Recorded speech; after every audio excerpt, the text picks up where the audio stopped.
Madame, Monsieur, bonjour. Merci de nous rejoindre à la une de l'actualité en sa qualité de représentant du président de la République, chef suprême des forces armées, ministre de la Défense nationale, Abdelmajid Tebboune. Le général d'armée Saïd Chenghriha, chef d'état-major de l'armée nationale populaire, est à Riyad dans le cadre d'une visite officielle afin de prendre part à la deuxième édition du Salon mondial de défense à Riyad.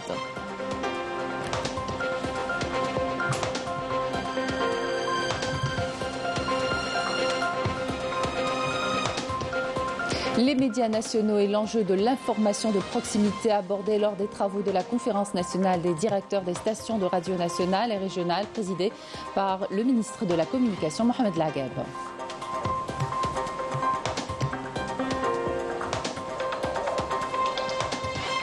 À la une de l'actualité, la journée mondiale contre le cancer ce 4 février, parallèlement avec la tenue depuis hier de la 7e édition du Salon national de l'information sur le cancer 2024. Une opportunité pour s'informer de la prévention et de la lutte contre cette maladie. En Algérie, 7500 nouveaux cas de cancer digestif ont été recensés en 2022. Un reportage à suivre dans cette édition.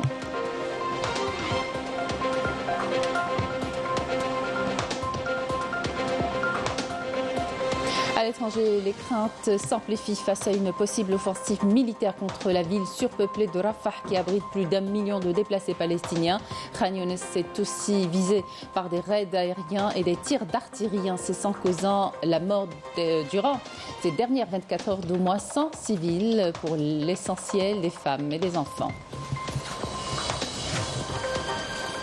Bienvenue à tous. En qualité de représentant du président de la République, chef suprême des forces armées, ministre de la Défense nationale, Abdelmajid Tebboune, le général d'armée Saïd Chenghriha, chef d'état-major de l'armée nationale populaire, est arrivé à Riyad dans le cadre d'une visite officielle au Royaume d'Arabie Saoudite afin de prendre part à la deuxième édition du Salon mondial de défense à Riyad, prévu du 4 au 8 février 2024, où il a été accueilli à l'aéroport international du roi Khaled par le général de corps d'armée Mazied Ben Salman Al-Amrou, commandant des forces royales de défense aérienne saoudienne. Cette visite effectuée par le général d'armée à la tête d'une délégation militaire sera une occasion pour visiter des structures relevant des forces armées saoudiennes et rencontrera des responsables militaires saoudiens en vue d'étudier les voies de renforcement de la coopération bilatérale et d'examiner les questions d'intérêt commun.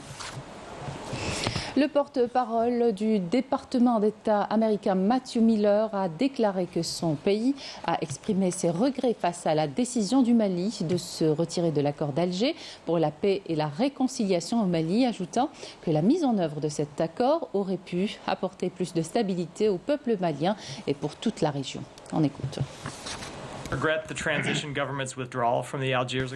Nous regrettons le retrait du gouvernement de transition au Mali de l'accord d'Alger. Un accord dont la mise en œuvre aurait pu apporter plus de stabilité pour tous les Maliens et pour l'ensemble de la région. Nous sommes préoccupés face à la reprise des hostilités par les parties signataires de l'accord d'Alger. Les craintes s'amplifient face à une possible offensive militaire contre la ville surpeuplée de Rafah qui abrite plus d'1 million de déplacés palestiniens à quelques kilomètres au nord de Rafah. Khan Younes est aussi visé par des raids aériens et des tirs d'artillerie incessants. Hier, l'armée sioniste a pilonné la bande de Gaza où des dizaines de personnes ont été tuées. Sur le front diplomatique, le secrétaire d'État américain Antony Blinken se rend aujourd'hui au Moyen-Orient pour soutenir les tractations sur une nouvelle trêve. Malika Blel.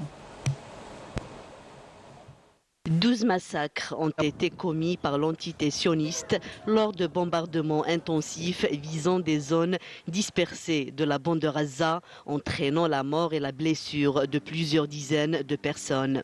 Ces dernières 24 heures, des raids aériens et des tirs d'artillerie incessants ont visé Khan Younes et le nord de Rafah, causant la mort d'au moins 100 civils, pour l'essentiel des femmes et des enfants. Le Bureau de la coordination des affaires humanitaires des Nations Unies pour les territoires occupés a exprimé une profonde préoccupation face à l'intensification de l'agression sioniste dans la ville de Khan Younes, forçant davantage de Palestiniens à fuir vers la ville de Rafah dans la bande de Gaza, mettant en garde en même temps contre une catastrophe humanitaire. Selon l'Organisation mondiale de la santé, le nombre de victimes de l'agression sioniste à Gaza après 4 mois a dépassé 100 000 personnes, y compris les morts, des blessés et les disparus, ce qui représente plus de 40% de la population totale de la région. L'entité sioniste s'applique en outre à créer au sein de la bande de Gaza une zone tampon, empiétant ainsi sur un territoire palestinien déjà exigu. Une autre preuve de ces multiples violations des droits des Palestiniens. Les déplacés, quant à eux, s'entassent dans des tentes ou des abris de fortune qui envahissent les rues de la ville où la frontière avec l'Égypte reste fermée. Le Croissant Rouge palestinien a demandé à la communauté internationale d'intervenir immédiatement pour fournir une protection aux équipes travaillant au siège de l'association et à l'hôpital El Amel à Khan Younes qui sont soumis à des bombardements et un siège depuis 12 jours. De nombreuses villes à travers le monde ont vibré de nouveau samedi pour un cessez-le-feu immédiat à Gaza. De Paris à Londres et de Berlin à Milan et Genève, des milliers de personnes ont investi les principaux boulevards de leur capitale pour exiger un cessez-le-feu immédiat à Gaza et un accès libre de l'aide humanitaire aux Gazaouis. Les manifestants ont appelé également à la fin de la politique de 2 poids 2 mesures observée jusqu'ici par des gouvernements occidentaux à l'égard de l'agression sioniste contre la bande de Gaza et à la nécessité de poursuivre l'occupation pour ces massacres contre le peuple palestinien, en particulier les enfants et les femmes. Les attaques des Houthis dans la mer Rouge engendrant des pertes économiques de 60 milliards de dollars ont sérieusement affecté l'économie de l'entité sioniste. De plus, ces événements ont eu des implications significatives sur les voies maritimes stratégiques dans la région. Yasmine Saudi. Avec des pertes estimées à 60 milliards de dollars, les attaques des Houthis dans la mer Rouge représentent un défi économique considérable pour l'entité sioniste qui a vu son économie ébranlée. De plus, les voies maritimes stratégiques du détroit de Bab el-Mandeb et du golfe d'Aden sont une importance capitale pour le commerce mondial en direction du Moyen-Orient, qui représente environ 12% du commerce mondial, ce qui accentue les conséquences de ces attaques sur l'économie régionale et mondiale. Les massacres en cours à Gaza semblent être très coûteux pour l'entité sioniste, tant sur le plan financier que militaire. Les pertes au sein de l'armée sont importantes, qualifiées de dévastatrices. La mer Rouge et le golfe d'Aden sont des voies cruciales et perturber ce flux affecte l'approvisionnement en biens essentiels de l'entité sioniste, entraînant des coûts d'importation importants et une inflation sans précédent. Des perturbations qui affectent le principal corridor commercial utilisé par les navires en direction du Moyen-Orient et des ports sionistes. Ces pressions économiques créent un défi pour les politiques sionistes et les actions des Houthis sont perçues comme un moyen de pression sur l'entité sioniste et ses alliés, notamment les États-Unis. Cela s'inscrit également dans une perspective de solidarité avec la cause palestinienne et la volonté de mettre fin à ce génocide. Les grandes puissances occidentales telles que les États-Unis et le Royaume-Uni prévoient de déployer un navire pour protéger les bateaux se dirigeant vers les terres occupées de la Palestine. Cependant, malgré l'utilisation de passages dans la mer Rouge, la navigation est entravée par divers obstacles. Bien que des efforts aient été déployés pour stabiliser la navigation maritime, les fluctuations persistantes dans la région de Bab el-Mandeb, y compris le canal de Suez, continueront d'influencer le trafic maritime en raison de l'importance stratégique de la région. Surtout lorsqu'on sait que le quart de la production pétrolière mondiale provient des pays du Golfe, nécessitant le passage par le détroit de Bab el-Mandeb et le canal de Suez pour atteindre l'Europe et l'Asie. Les attaques des Houthis contre les navires sionistes britanniques et américains ont eu des répercussions importantes sur l'économie sioniste ainsi que sur la politique américaine et britannique dans la région. Les experts affirment que cela pourrait accroître les risques d'une extension du conflit, en particulier avec les violences persistantes à Gaza, pouvant éventuellement conduire à une guerre régionale difficile à maîtriser tant au niveau régional que mondial. Le ministre de la Communication, Mohamed Lagheb, a présidé hier les travaux de la conférence nationale des directeurs des stations de radio nationales et régionales relevant de la radio algérienne. La rencontre intervient après la promulgation de nouveaux textes juridiques régissant le secteur et à la veille de la journée mondiale de la radio que l'Algérie célébrera cette année depuis la radio de Tlemcen le 13 février prochain. Yasmine Saudi. Lors de cette rencontre présidée par le ministre de la Communication, Mohamed Lagheb, en présence des directeurs des stations régionales et de cadres du ministère, plusieurs questions ayant trait aux médias nationaux ont été évoquées. Le citoyen, de manière générale, souhaite se reconnaître dans les médias, que ce soit à la radio, dans la presse écrite ou encore à la télévision. C'est essentiel pour le citoyen de se reconnaître dans les médias. S'ils ne se sentent pas représentés dans les médias, ils chercheront à s'informer ailleurs. Le rôle des radios locales, qui sont des médias de proximité, est très important. Ce sont des porte-voix du citoyen auprès des autorités locales. Une rencontre qui a permis d'adresser une série d'orientations et de directives aux directeurs des stations de radio, liées essentiellement à l'intérêt majeur devant être accordé aux citoyens, à la diversification des contenus et aux méthodes et à la langue de diffusion de l'information. Le président de la République a lancé la réforme et la modernisation de tous les médias audiovisuels, notamment la télévision et la radio nationale, afin de remédier aux problèmes rencontrés par nos frères dans le secteur. J'espère que toutes ces préoccupations seront portées à l'attention du ministre de la Communication et du président de la République, qui suivent de près tous les aspects liés aux médias, qu'ils soient publics ou privés. مع السيد الوزير سترفع إلى السيد رئيس الجمهورية الذي يتابع كل كبيرة وصغيرة بما يخص عائلة الإعلام سواء خاصة أو عمومية. وهذا دليل على الأهمية الكبرى. Cela témoigne de l'importance majeure que l'État algérien accorde à la radio algérienne et en particulier à ses stations régionales. Rien ne le démontre mieux que la décision du président de la République qui consiste à placer les stations régionales de la radio nationale au cœur de sa stratégie pour le développement local. المحطات الجهوية للإذاعة الوطنية في قلب استراتيجيته للتنمية المحلية. Au terme de la rencontre, le ministre de la Communication a adressé des instructions aux directions des chaînes de télévision, portant impératif de soumettre des rapports détaillés sur la situation de chaque établissement et ses besoins afin de les examiner. Le ministre de la Communication, Mohamed Lagheb, a par ailleurs rencontré les directeurs des chaînes de télévision régionales de Constantine, d'Oran, de Ouargla et de Béchar, en présence du conseiller du président de la République chargé de la direction générale de la communication et du directeur général de l'établissement public de télévision.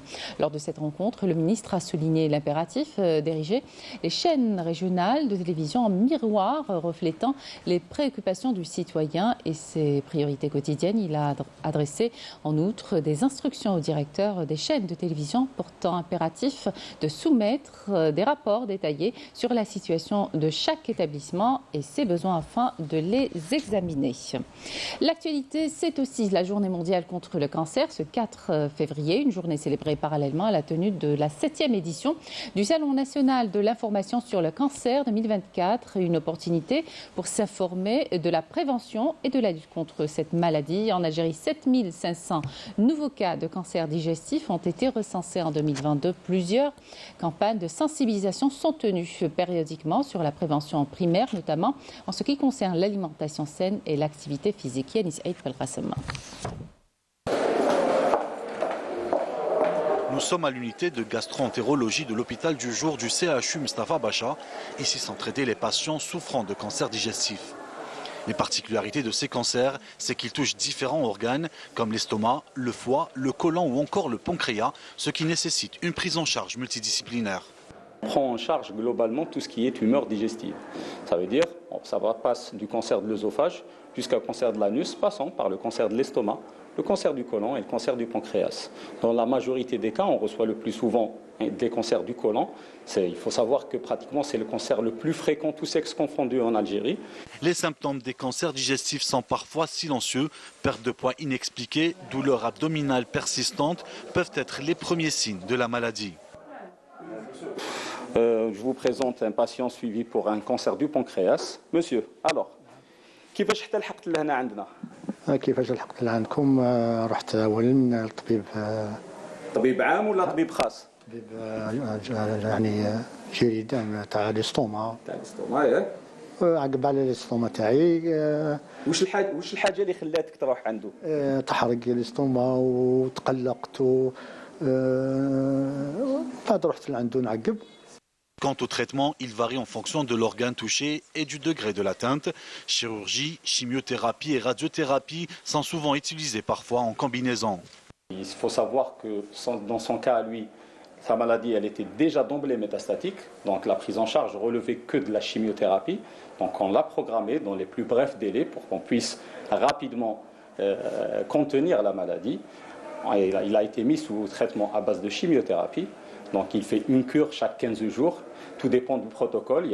On peut des fois faire une cure chaque 3 semaines, une cure chaque 15 jours. Tout dépendra de la résistance du patient, donc de la tolérance vis-à-vis du traitement. En même temps, les objectifs thérapeutiques qu'on veut atteindre. Est-ce que le patient bénéficiera par la suite d'une chirurgie ou non? Est-ce que le patient bénéficiera d'un traitement complémentaire à base de radiothérapie? Les patients admis à l'hôpital du jour reçoivent un suivi personnalisé. Alors nous prenons essentiellement en charge beaucoup de pathologies malignes du tube digestif, que ce soit des cancers colorectaux essentiellement, gastriques, le pancréas est en augmentation, ainsi que la pathologie aussi lymphomateuse du tube digestif, essentiellement l'estomac. La prise en charge, elle est multimodale. Donc elle passe par l'oncologie médicale, mais aussi par d'autres services tels que la chirurgie ou même la radiothérapie quand il s'agit de cancer rectal. Par contre, pour les autres cancers, c'est la même chose, sauf que l'indication de la radiothérapie, elle est très limitée. Donc, on parle plus d'oncologie et de chirurgie. En 2022, le registre national des cancers de l'Institut national de santé publique rapporte 4500 nouveaux cas de cancer colorectal et 3000 nouveaux cas de cancer de l'estomac par an. Et puis cette information, suite aux allégations mensongères et la grossière manipulation des médias marocains, l'Association des banques et établissements financiers informe les directeurs généraux des banques que la décision de refuser toute opération de domiciliation pour les contrats de transport qui prévoient le transbordement, transit par les ports marocains est toujours en vigueur et garde toute sa validité effective. Au Maroc, les difficultés économiques et sociales que connaissent les Marocains poussent ces derniers à l'immigration clandestine. Nombreux sont ceux qui vivent avec l'espoir d'enjamber la mer à la recherche d'une vie meilleure. Ce rêve se brise parfois entre les mains de la garde civile espagnole et parfois d'une manière tragique. Des ONG font régulièrement état de naufrages meurtriers. Des bilans non officiels parlent de centaines de morts. Melika Blel. La situation socio-économique au Maroc pousse de plus en plus de jeunes à prendre la mer en direction d'autres pays. La crise économique, l'inflation des prix, l'injustice et les arrestations abusives minent la population qui ne voit pas d'autre perspective que l'exil vers l'Europe au risque de perdre leur vie. Les eaux hostiles, le drame des noyades et la garde civile des pays européens ne dissuadent nullement les Marocains au départ. Ces derniers émigrent en général de manière clandestine selon différents procédés à bord d'embarcations de fortune, de pirogues et même à la nage. Le Marzen est en effet depuis quelques années au cœur des problématiques migratoires mondiales devenues principale provenance des émigrés. Les raisons économiques ne sont toutefois pas les seules à pousser les Marocains sur la route de l'exil. Nombre de jeunes invoquent aussi un malaise politique et sociétal profond. Les mouvements de protestation sont encore plus durement réprimés, notamment dans le Rif, faisant grandir un sentiment d'injustice chez les jeunes et de régression de la société. Le niveau de désespoir est tel que les candidats à l'exil sont prêts à risquer leur liberté et leur vie plusieurs fois. Des ONG font régulièrement état de naufrages meurtriers.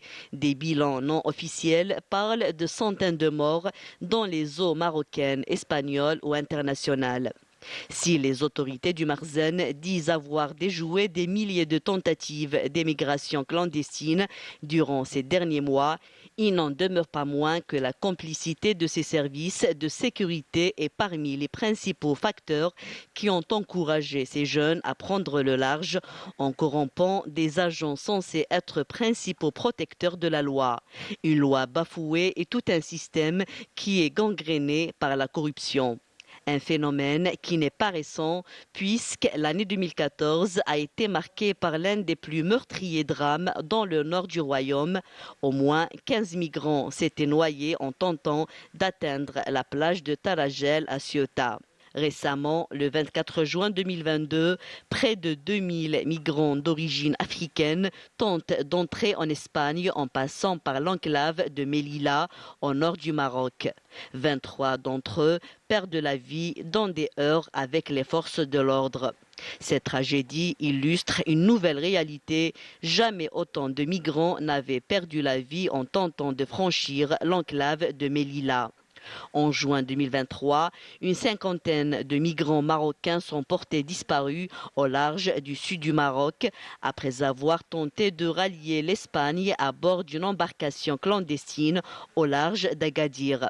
La principale ONG de défense des droits de l'homme au Maroc a exhorté les autorités du Marzane à enquêter et intervenir immédiatement pour révéler le sort de ces jeunes migrants et à identifier les réseaux de traite d'êtres humains et de migration irrégulière qui ont causé et continuent de causer de grandes tragédies dans lesquelles sont impliqués de hauts responsables du Marzane. On arrive à cette information qui a fait la une de la presse à travers le monde. Il s'agit du démantèlement d'un réseau de trafic de nouveau-nés au Maroc. Au-delà des 30 personnes interpellées dans le cadre de cette affaire, plusieurs questions sur le marasme et les difficultés dans lesquelles vivent les familles marocaines contraintes à se séparer de leur bébé quelques heures seulement après leur naissance. Retour en Algérie, sport avec la CAN 2023. On connaît depuis hier les 4 nations qui animeront les demi-finales de l'édition ivoirienne de la Coupe d'Afrique des Nations. Il s'agit de la Côte d'Ivoire, du Nigeria, de la RDC et de l'Afrique du Sud. Retour sur les quarts de finale avec Riyad Belkhadim.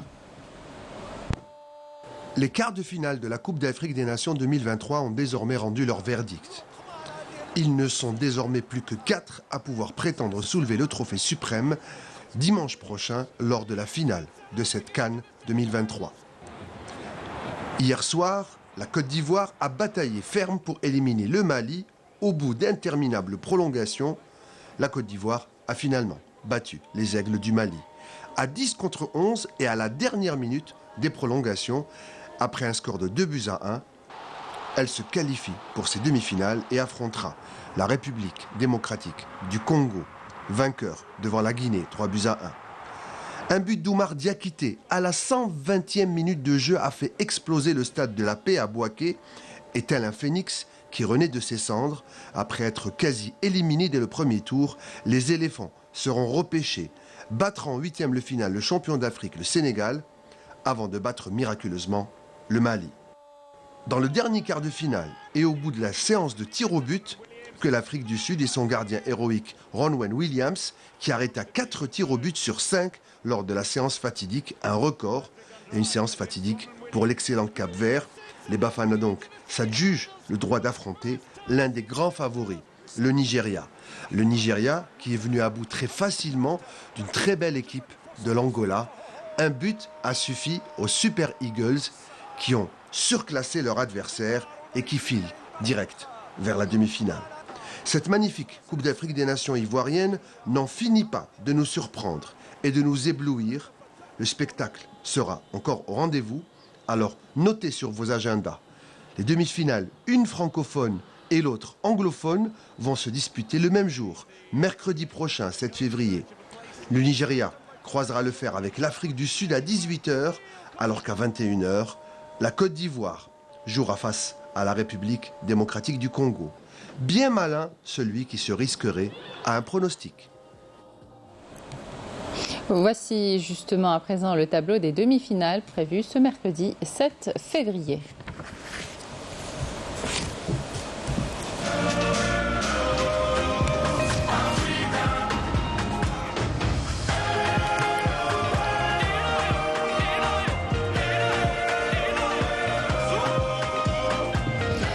qui termine cette édition. Merci de votre attention. Tout de suite, les prévisions météo avec Kamel Arbi. Excellente suite des programmes sur Canal Algérie.